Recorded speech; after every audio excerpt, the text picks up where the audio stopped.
David Mercer fixa l'écran de son téléphone, le monde autour de lui se réduisant au silence comme si quelqu'un avait coupé le son ambiant. Les bavardages familiers du bureau, le ronronnement de la climatisation, le léger tapotement des gouttes de pluie contre la fenêtre, tout cela disparut.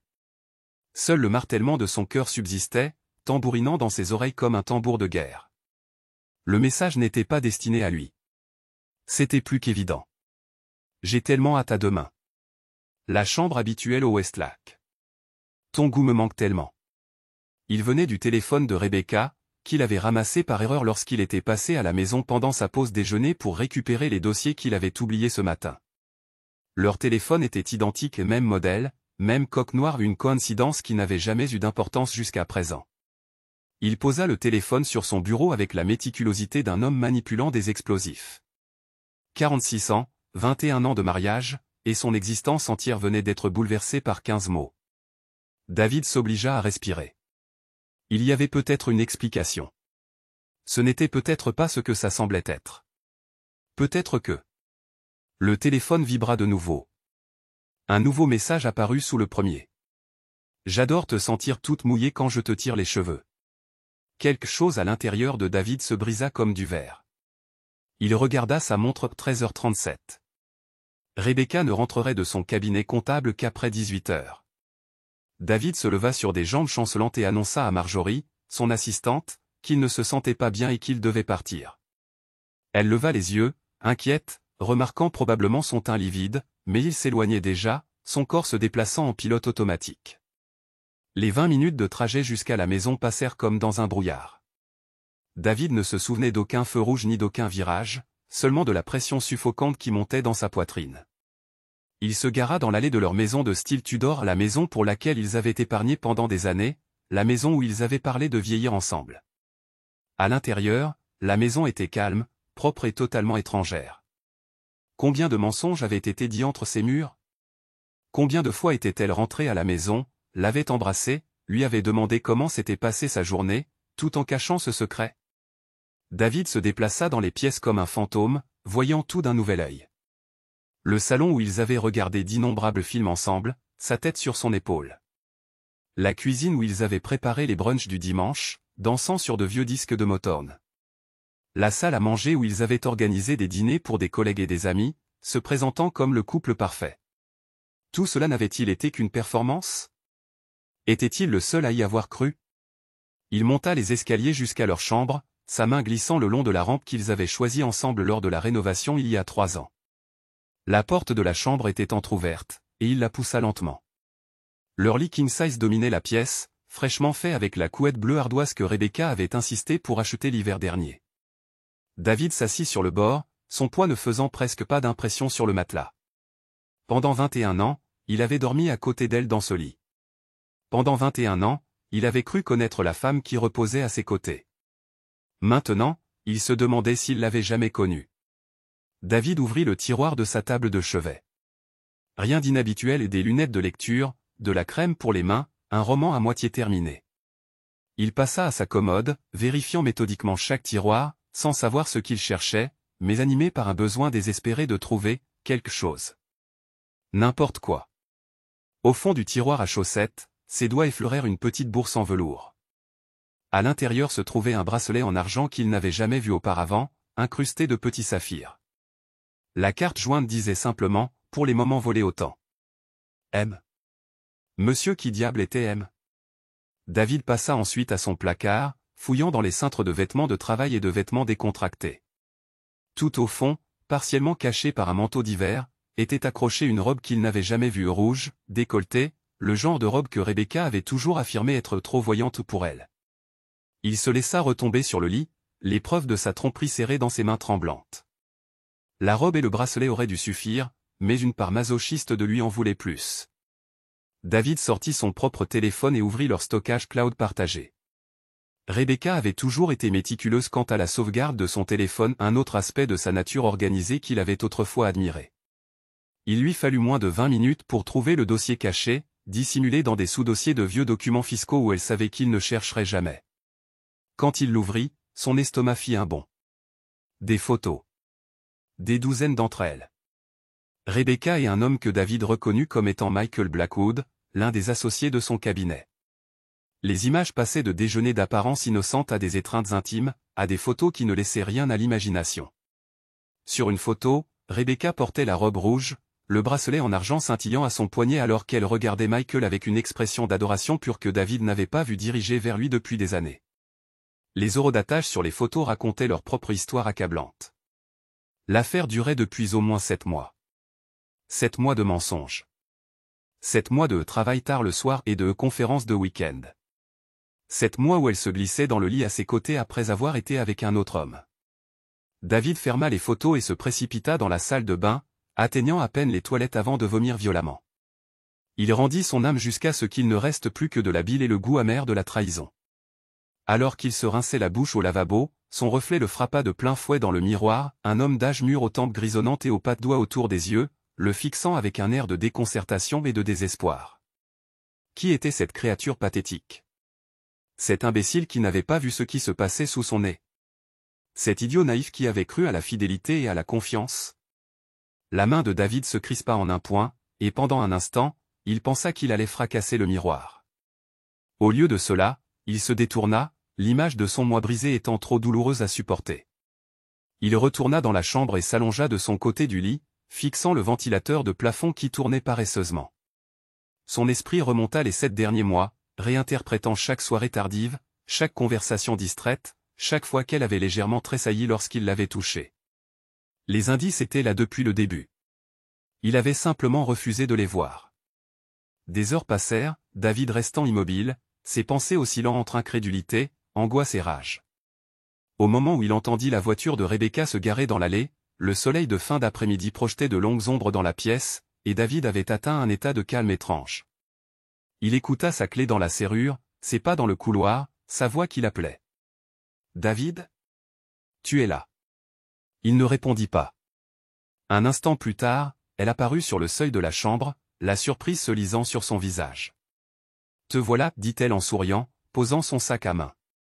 Marjorie a dit que tu étais rentré malade. Tu te sens mieux ? » David regarda sa femme depuis 21 ans, la courbe de ses lèvres, le léger basculement de sa tête, le bleu familier de ses yeux. Elle était toujours belle à 44 ans, avec seulement les plus fines ridules commençant à apparaître au coin de ses yeux et de sa bouche. Toujours belle, et une parfaite étrangère. « Qui est M ? demanda David, sa voix étant étrangement douce. Rebecca se figea, son sourire vacillant légèrement avant qu'elle ne se reprenne.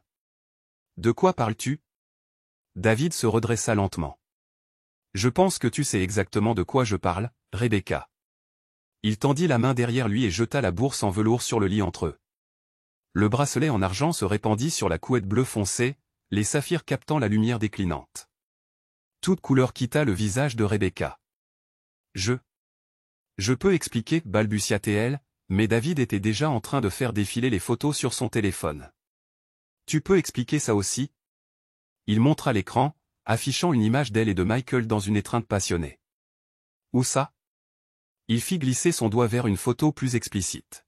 « Ou le texto concernant votre rendez-vous demain à Westlake ?» La main de Rebecca vola à sa bouche. « Tu as fouillé dans mon téléphone ?» David rit, un son creux dépourvu d'humour. « C'est ça qui t'inquiète ? Pas le fait que tu couches avec ton collègue depuis 7 mois, mais le fait que je l'ai découvert ? Ce n'est pas ce que tu crois, dit-elle, les mots déferlant dans un flot désespéré. Michael et moi, c'est compliqué. Je n'ai jamais voulu te faire de mal. Compliqué, répéta David. C'est comme ça qu'on appelle la trahison, de nos jours ? Rebecca fit un pas vers lui, la main tendue. S'il te plaît, laisse-moi expliquer. Ne fais pas ça. Le mot trancha l'air comme un couteau. Ne me touche pas. Ne t'approche pas de moi. Les larmes lui montèrent aux yeux. David, s'il te plaît. J'ai fait une erreur. Une terrible erreur. Mais on peut surmonter ça. On peut faire une thérapie de couple. 21 ans, interrompit David, sa voix se brisant. 21 ans que je t'ai donné. Je t'ai confié ma vie, mon cœur. Et c'est ce que tu en fais. Rebecca s'agenouilla au bord du lit, les larmes coulant sur son visage. Je suis désolé. Je suis tellement désolé. Je ne sais pas ce qui s'est passé. Je me sentais perdu, invisible. Michael, il m'a fait me sentir vu. Et moi, non, demanda David, la question planant dans l'air entre eux. Le silence de Rebecca valait toutes les réponses. David se leva, incapable de rester dans la pièce avec elle un instant de plus. La douleur dans sa poitrine était maintenant physique, comme si sa cage thoracique était broyée dans un étau. « Je vais dormir au Comfort Inn ce soir, dit-il, se dirigeant vers le placard pour prendre un sac de voyage. Je ne sais pas où je serai après ça. Tu pars ? La voix de Rebecca était faible, effrayée. David fit une pause, le dos tourné vers elle. Tu croyais vraiment que j'allais rester ? Après ça ? Mais on doit en parler, plaida-t-elle. On doit trouver ce qui va se passer ensuite.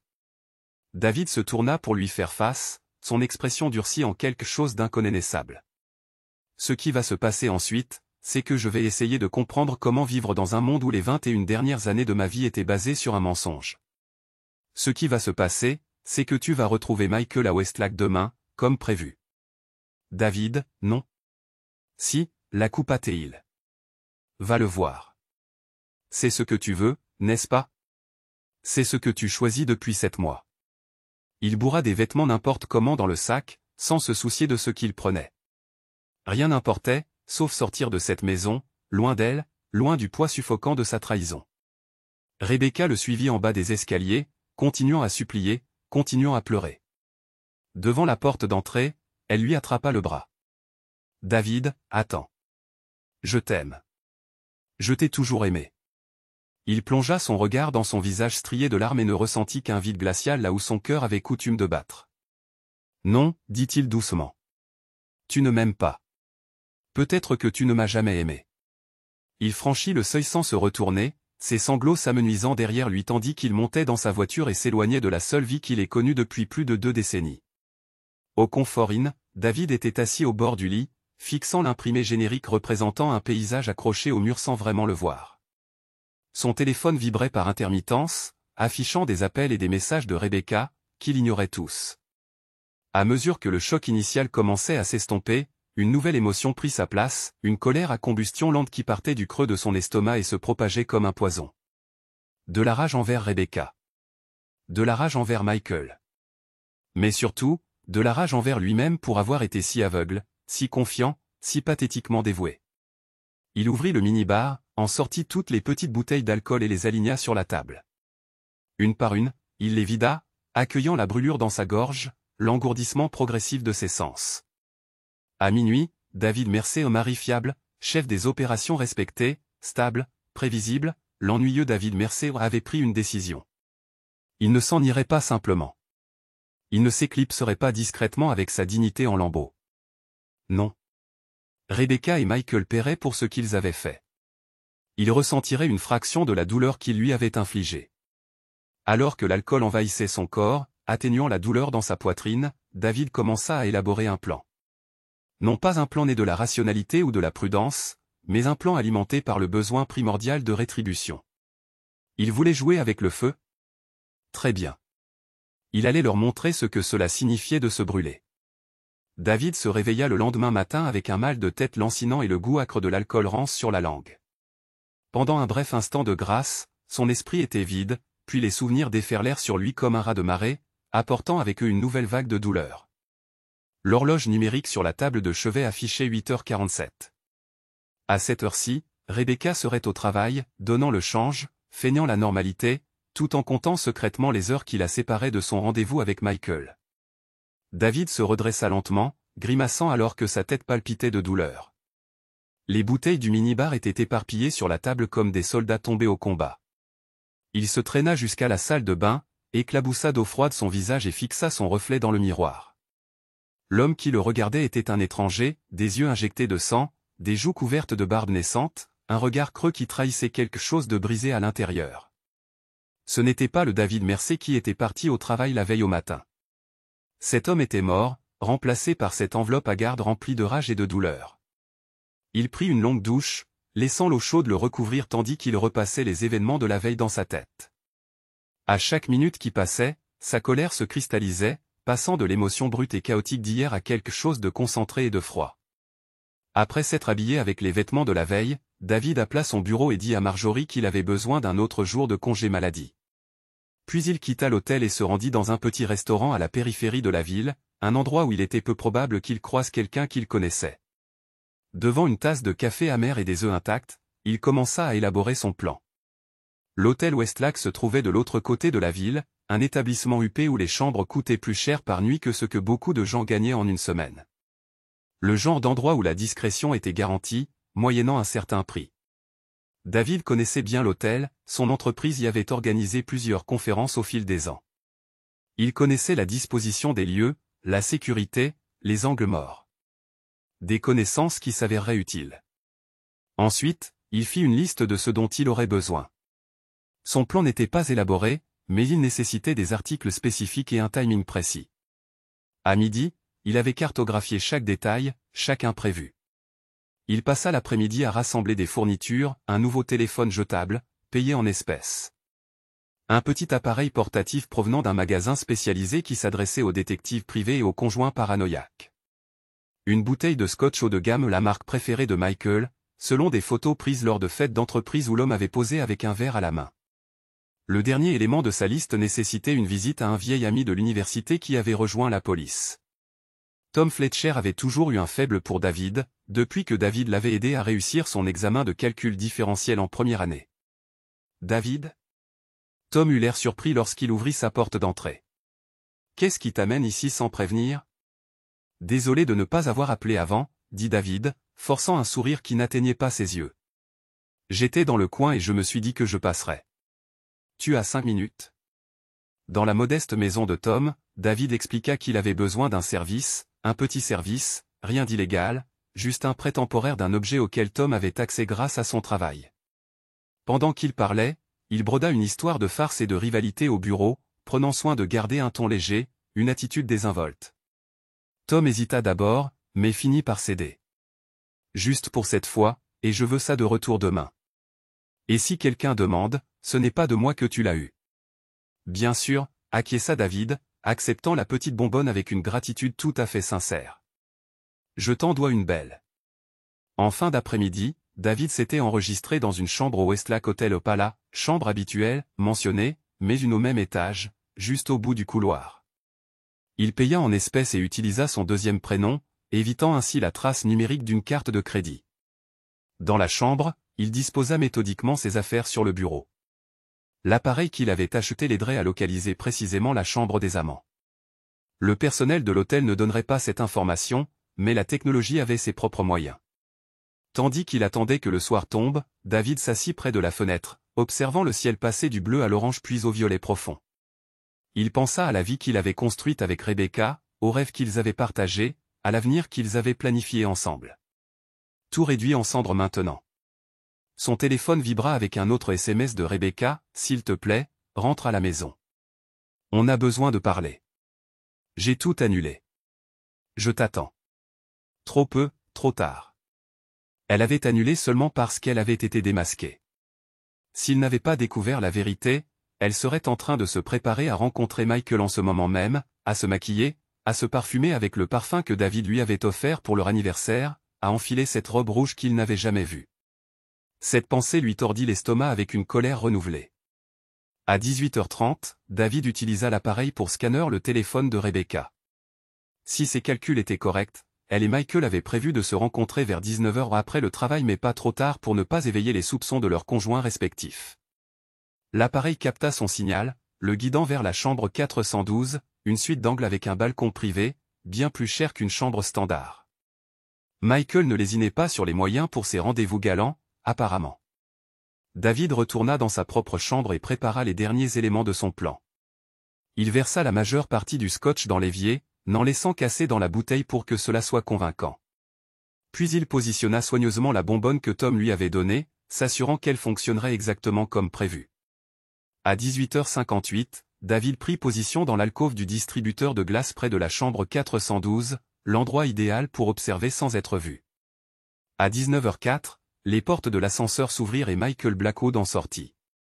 David n'avait rencontré cet homme qu'une poignée de fois lors de réceptions d'entreprise, mais il le reconnut immédiatement en grand, large d'épaules, avec l'assurance d'un homme habitué à obtenir ce qu'il veut. Il portait un costume coûteux, ses cheveux sombres savamment coiffés, un sac de voyage jeté sur une épaule. Michael s'approcha de la chambre 412 et frappa doucement. La porte s'ouvrit presque immédiatement, et David aperçut Rebecca portant la robe rouge, ses cheveux tombant sur ses épaules de la manière dont elle savait rendre les hommes fous. Elle attira Michael dans la pièce avec une impatience qui enfonça le couteau dans la plaie de David. La porte se referma derrière eux, et pendant un instant, David ne put bouger, paralysé par la réalité de ce qu'il venait de voir. Puis la rage revint, balayant son hésitation. Il attendit 15 minutes, assez de temps pour qu'ils se mettent à l'aise, qu'ils croient être en sécurité dans leur bulle secrète. Puis il passa à l'action. David s'approcha de la chambre 412 et frappa fermement à la porte. « Service d'étage » lança-t-il, haussant la voix plus qu'à son habitude.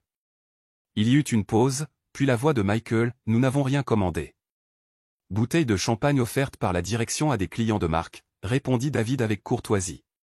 Une autre pause, puis le bruit d'une conversation à voix basse. Finalement, la porte s'entr'ouvrit, le visage méfiant de Michael apparaissant dans l'entrebâillement. « Comme je vous l'ai dit, nous n'avons rien. » David cala son pied dans l'encadrement de la porte et poussa fort, prenant Michael au dépourvu. La porte s'ouvrit en grand, et David fit irruption dans la pièce. Rebecca était assise sur le lit, ses yeux s'écarquillant de choc et d'horreur lorsqu'elle reconnut son mari. « David.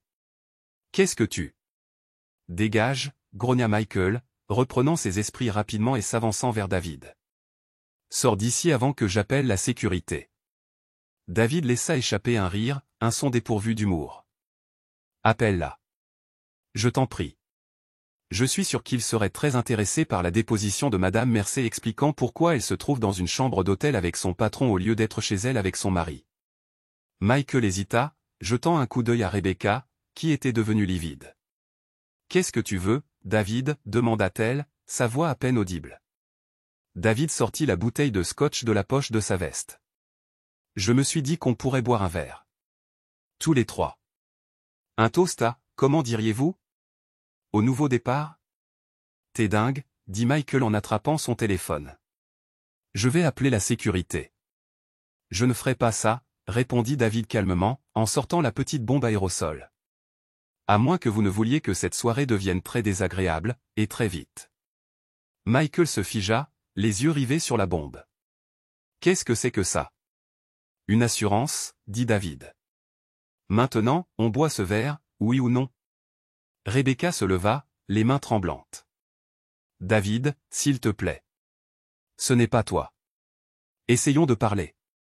Ah, maintenant tu veux parler ? Le calme apparent de David se fissura légèrement. Maintenant que j'ai interrompu votre petit rendez-vous, maintenant tu veux parler ? Il fit un geste avec la bouteille. Asseyez-vous. Tous les deux.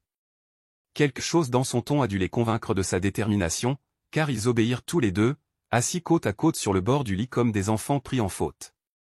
David prit 3 verres dans le minibar et versa une dose de scotch dans chacun. Il tendit un verre à Michael, un à Rebecca, et garda le 3e pour lui. Un toast, dit David en levant son verre.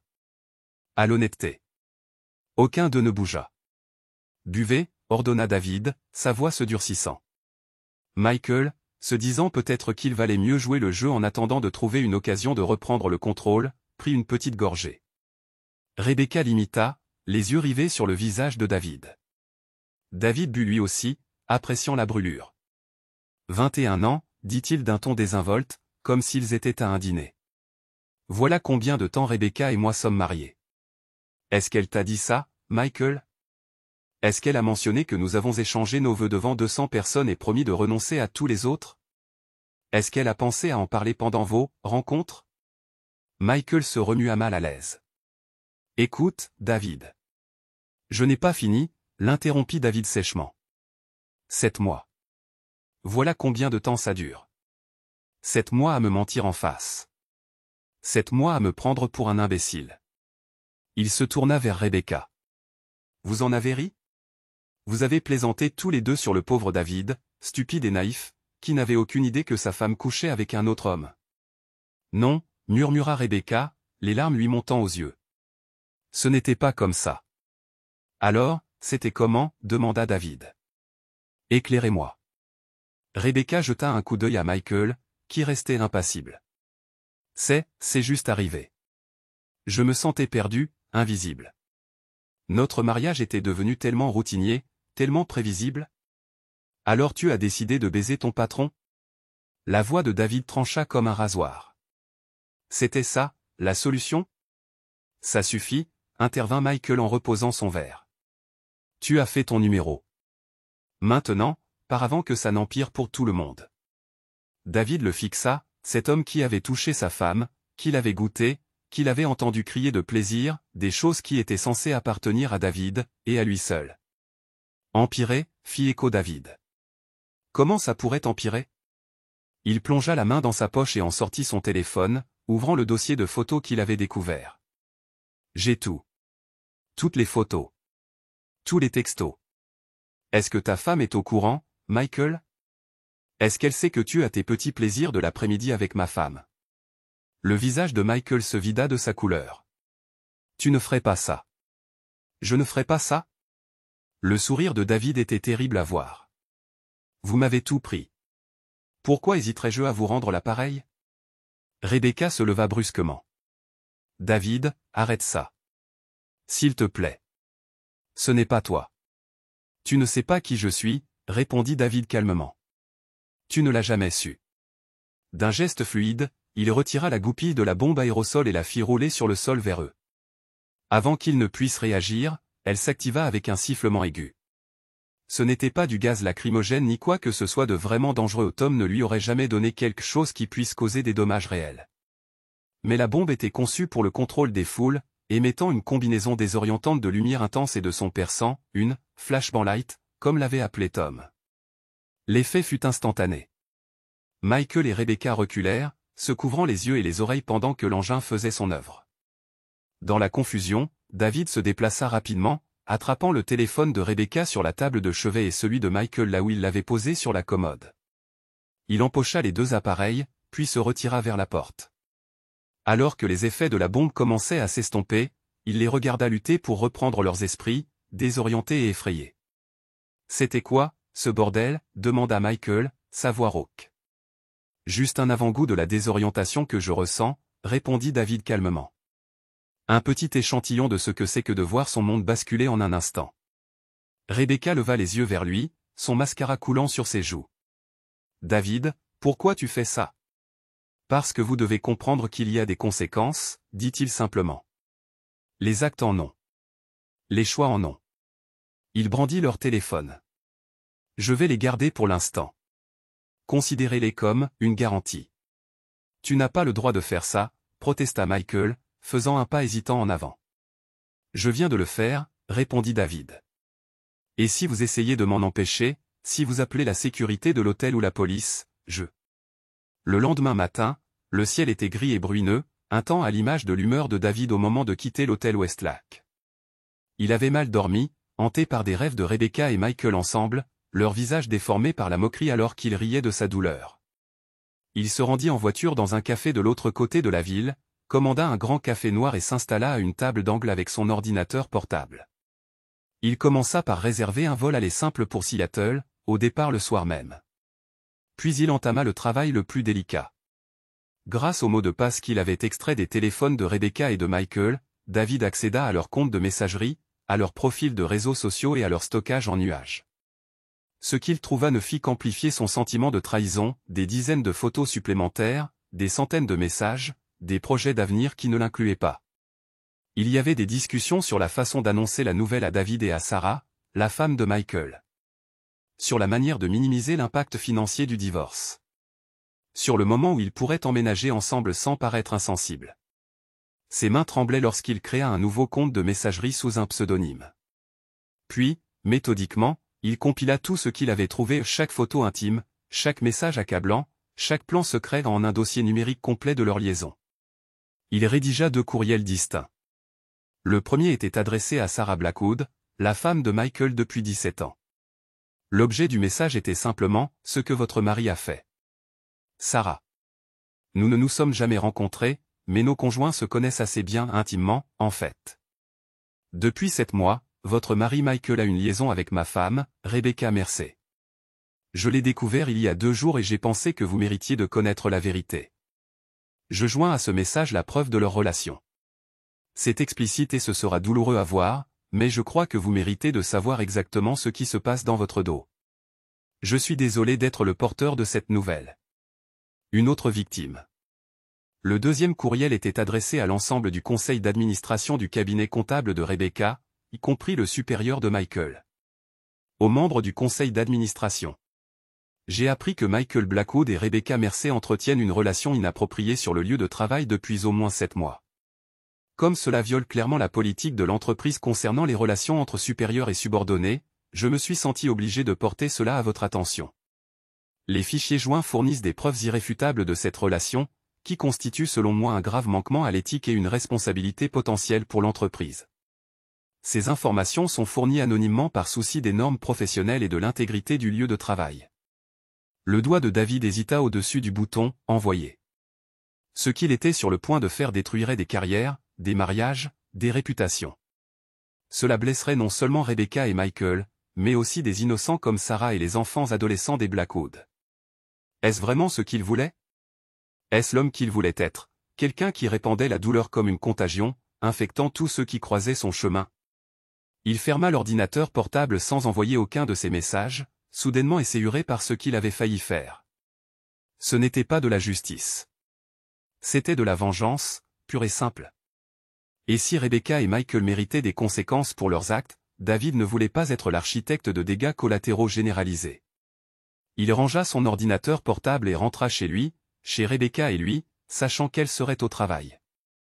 Il devait récupérer quelques affaires avant son vol, et il devait rendre les téléphones qu'il avait pris, après en avoir effacé toute trace de son intrusion.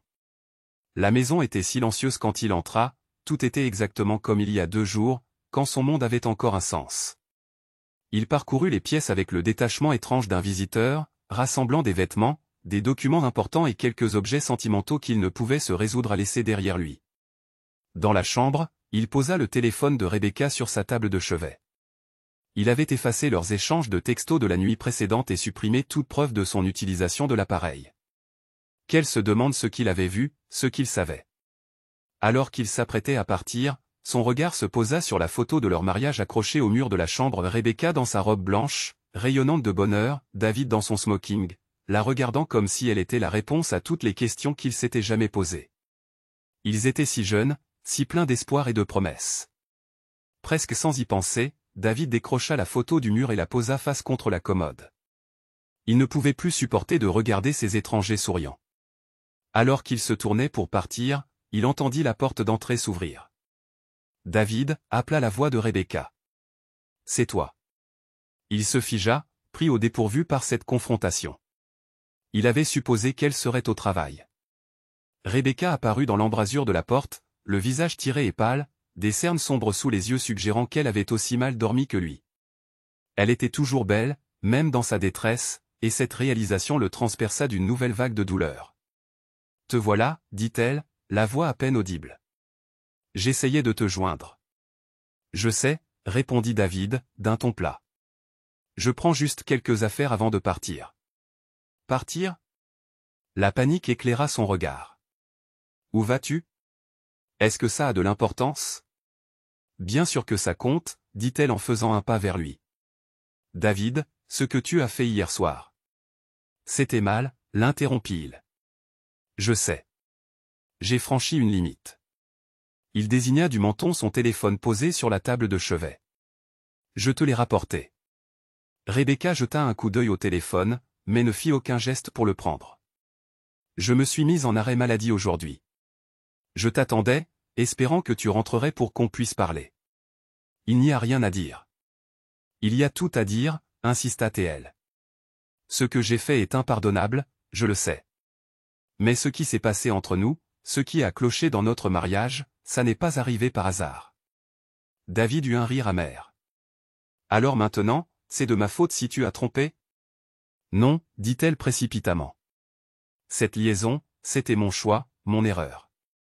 Mais notre mariage était cassé bien avant Michael. On a arrêté de se voir il y a des années, David. On se contentait de faire semblant, de vivre des vies parallèles sous le même toit. » Ces mots, si semblables à ce qu'elle avait écrit à Michael, frappèrent David comme un uppercut. « Si tu étais malheureuse, tu aurais pu dire quelque chose, dit-il. On aurait pu faire une thérapie de couple, changer les choses. Au lieu de ça, tu as choisi ça. » Les yeux de Rebecca se remplirent de larmes. « Je sais. J'ai pris la solution de facilité. J'ai eu tort, tellement tort. » Elle fit un autre pas hésitant vers lui. « Mais ça ne doit pas se terminer comme ça. On pourrait essayer. » « Non, la coupa David. On ne peut pas. Ce qu'il y avait entre nous a disparu. »« Tu ne penses pas ce que tu dis, murmura-t-elle. 21 ans, David. Tu ne peux pas simplement jeter ça par la fenêtre. »« Ce n'est pas moi qui l'ai fait, dit-il, la voix brisée. C'est toi. » Ils restèrent silencieux, le poids de tout ce qui avait été perdu pesant lourdement entre eux. « J'ai réservé un vol pour Seattle ce soir, reprit David enfin. Je vais rester chez mon frère pendant un certain temps. Mon avocat te contactera au sujet de la maison et du reste. » Les épaules de Rebecca s'affaissèrent, vaincue. « C'est tout? C'est fini, comme ça ?» David considéra la question. Était-ce vraiment fini? La rage qu'il avait consumée la veille s'était consumée d'elle-même, ne laissant derrière elle que des cendres et de l'épuisement. Il se sentait vide, dépouillé de tout ce qu'il avait été. « Je ne sais pas ce que je suis, » admit-il. « Mais je sais que je ne peux pas rester ici. Pas maintenant. » Rebecca essuya une larme. « Et, les photos, les messages? Qu'est-ce que tu vas en faire ?» C'était la première fois qu'elle reconnaissait directement les preuves qu'il avait rassemblées. David vit la peur dans ses yeux, la peur d'être démasqué, des conséquences. « Rien, répondit-il. Je ne vais pas les envoyer à Sarah, ni à ton cabinet. Au départ, c'était l'idée, mais... » Il secoua la tête. « Ce n'est pas l'homme que je veux être. » Le soulagement envahit le visage de Rebecca, rapidement suivi de confusion. « Pourquoi pas? Après ce qu'on t'a fait. »« Ce n'est plus une question qui te concerne, » l'interrompit David. « C'est de moi qu'il s'agit. De qui je choisis d'être à cet instant précis. » Il ramassa son sac. « Il faut que je parte. » Rebecca s'écarta pour le laisser passer, mais alors qu'il atteignait l'embrasure de la porte, elle reprit la parole. « Je t'ai aimé, David. Je t'aime encore, à ma façon. Il faut que tu le saches. » David marqua une pause, sans se retourner vers elle. « Peut-être que oui. Peut-être que tu aimes. Mais ce n'était pas suffisant, n'est-ce pas? » Sans attendre de réponse, il descendit les escaliers et sortit de la maison, chaque pas l'éloignant un peu plus de la vie qu'il avait connue et le rapprochant d'un avenir incertain. Épilogue, 6 mois plus tard.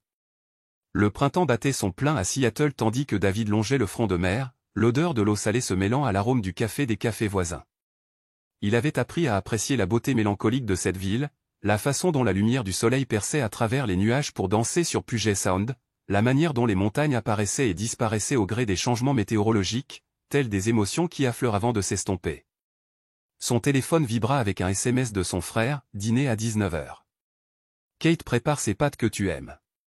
David sourit et tapa une brève réponse, j'apporte le vin. Au cours des 6 mois qui s'étaient écoulés depuis qu'il avait tiré un trait sur son ancienne vie, David avait lentement commencé à se reconstruire de fond en comble. Les premières semaines avaient été les plus difficiles, se réveiller chaque matin avec la cruelle réalisation que tout ce en quoi il avait cru était un mensonge, combattre l'envie de consulter les réseaux sociaux de Rebecca, lutter contre la lancinante sensation persistante de trahison. Mais peu à peu, presque imperceptiblement, les choses avaient commencé à changer.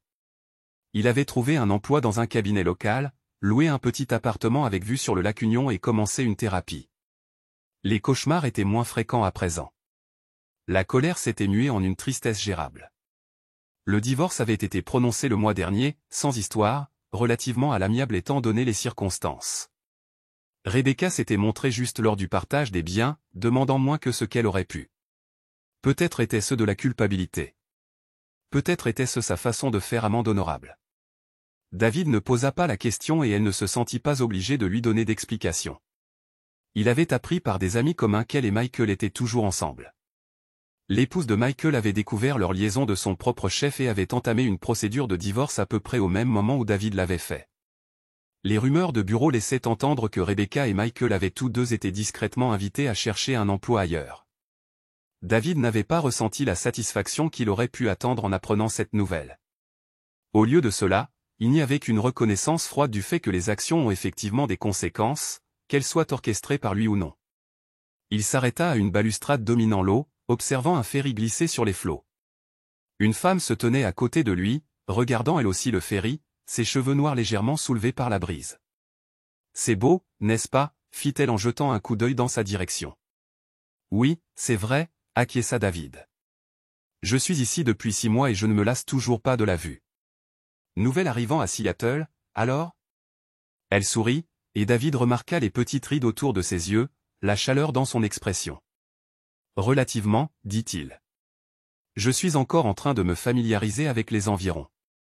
Je pourrais vous recommander des endroits qui valent le détour, si vous le souhaitez, proposa-t-elle. Je m'appelle Emma, au fait. David, répondit-il en lui serrant la main qu'elle lui tendait. Et j'apprécierais cela. Je suis toujours à la recherche d'endroits à explorer. Ils entamèrent une conversation facile pendant qu'ils longeaient le front de mère. Emma était pédiatre, divorcée depuis 3 ans, avec un sens de l'humour pince sans rire et un rire communicatif. Lorsqu'ils arrivèrent au Pike Place Market, David se surprit à lui demander si elle voulait prendre un café. Assis l'un en face de l'autre dans un petit café, la vapeur s'échappant de leur tasse, David sentit quelque chose s'éveiller en lui, pas l'intensité passionnée qu'il avait autrefois connue avec Rebecca, mais quelque chose de plus calme, de plus doux. Une curiosité. Une ouverture à la possibilité. Aurait-il un jour de nouveau une confiance totale? Il ne le savait pas. Le miroir brisé de son mariage passé lui avait laissé des cicatrices, une méfiance qui ne disparaîtrait peut-être jamais complètement. Mais ici, dans cet instant, en parlant avec cette inconnue qui devenait rapidement moins étrangère, David ressentit quelque chose qu'il ne s'attendait plus à ressentir. L'espoir. Pas l'espoir de retrouver ce qu'il avait perdu, cette vie était partie à jamais.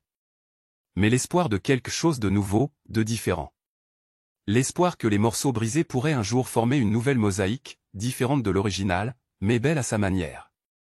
Lorsqu'Emma lui demanda s'il voulait échanger leur numéro, David hésita un bref instant avant de dire oui. Plus tard, en rentrant à pied à son appartement, David sortit son téléphone pour regarder l'heure et remarqua une nouvelle notification par email. L'expéditeur était Rebecca. Son pouce hésita au-dessus du bouton de suppression, mais après un moment de réflexion, il l'ouvrit. David. J'espère que cet email vous trouve bien. J'ai hésité pendant des mois à vous écrire, à me demander si vous liriez même ce que j'avais à dire. Mais j'avais besoin de vous dire quelque chose. Je suis désolé. Vraiment, profondément désolé pour la douleur que je vous ai causée. Pas un jour ne passe sans que je ne regrette la façon dont j'ai géré les choses, les choix que j'ai faits, la personne que je suis devenue. Vous méritiez mieux. J'ai entendu dire que vous êtes à Seattle maintenant. J'espère que vous y trouvez un peu de paix, un peu de bonheur. Vous le méritez aussi. Je ne vous demanderai pas votre pardon, je sais que je ne l'ai pas mérité et que je ne le mériterai peut-être jamais. Mais je voulais que vous sachiez que malgré tout, les années que nous avons partagées n'étaient pas un mensonge. Pas toutes. Il y avait un véritable amour là, même si je l'ai perdu de vue. Prenez soin de vous, David. Rebecca. David lut l'email 2 fois, à la recherche de la poussée de colère familière, du serrement de la douleur. À sa grande surprise, il ne ressentit qu'une reconnaissance calme. Les mots de Rebecca ne pouvaient pas changer le passé, ne pouvaient pas guérir les blessures que ses actions avaient infligées. Mais pour la première fois, David pouvait les voir pour ce qu'elles étaient, la tentative d'une personne de donner un sens à ses propres échecs, de trouver une conclusion. Il ferma l'email sans répondre. Peut-être qu'un jour il le ferait. Peut-être qu'un jour il trouverait les mots pour exprimer à quel point sa trahison l'avait brisé, comment il avait dû se reconstruire pièce par pièce. Comment, dans cette reconstruction, il avait découvert des forces qu'il ne soupçonnait pas. Pour l'instant, cependant, il suffisait de savoir qu'il pouvait lire ces mots sans se noyer dans les émotions qu'ils évoquaient. Il suffisait de reconnaître que, si le miroir de son passé s'était brisé au-delà de toute réparation, les fragments ne coupaient plus aussi profondément lorsqu'il les touchait. David remit son téléphone dans sa poche et continua à marcher, ses pas plus légers qu'il ne l'avait été depuis des mois. Devant lui, la ligne d'horizon de sa nouvelle ville se dressait sur le ciel s'assombrissant, une constellation de lumière promettant de nouvelles histoires, de nouveaux départs. Derrière lui, les morceaux brisés de son ancienne vie restaient pas oubliés, jamais oubliés, mais s'éloignant progressivement de la personne qu'il avait été, et non de la personne qu'il était en train de devenir. Ce n'était pas parfait. Ce n'était pas complet. Mais pour la première fois en 6 mois, il avait l'impression que c'était suffisant. Il avait l'impression de guérir.